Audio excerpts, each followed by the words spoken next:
யானை வணங்கி அதோட பேரே நீங்க பாருங்க, ஒரு யானையே வணங்கக்கூடிய தன்மை வந்து இந்த மூலிகைக்கு இருக்கு. பொதுவா வந்துட்டு நம்மள டாமினேட் பண்றதுக்கு தான் நிறைய பேர் இருப்பாங்க.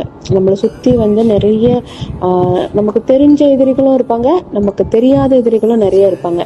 நம்ம கூட நல்ல மாதிரி பேசுவாங்க, நல்ல மாதிரியே பழகுவாங்க. அதுக்கப்புறம் நீங்க பாத்தீங்கன்னா நமக்கு பின்னாடி நிறைய வேலை பண்ணுவாங்க. ஸோ அந்த மாதிரி விஷயங்களை வந்துட்டு நம்ம வந்து எல்லாராலையுமே வந்து எதிர்த்துட்டு நின்றுட்டு போராடிட்டு இருக்க முடியாது. எவ்வளோ பேர்கிட்ட நீங்கள் சண்டை போடுவீங்க, எவ்வளோ பேர்கிட்ட வந்துட்டு நம்மளால வந்துட்டு ஆர்கியூ பண்ணி ஜெயிக்க முடியும்?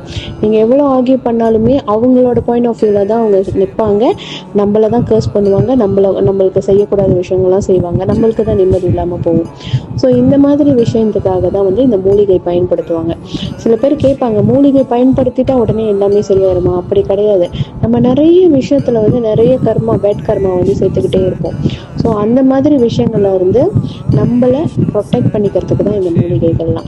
ஸோ நீங்கள் வந்துட்டு ஒரு வாட்டி ஒரு மூலிகைகள் வந்து நம்ம வீட்டில் வந்து நம்ம சேர்க்கும் போது, ஏன் துளசி வந்து வீட்டு முன்னுக்கு வைக்கிறோம், எதனால வந்து வேப்பிலை மரம் வந்து வீட்டில் வைக்க ஆரம்பிச்சாங்க, அந்த மாதிரி தான் இதுவுமே. இந்த மாதிரி ஒரு பாசிட்டிவான ஜாமான் நம்ம வந்து வீட்டில் வைக்க வைக்க வைக்க நெகட்டிவான எனர்ஜி எல்லாம் வெளியாகும்.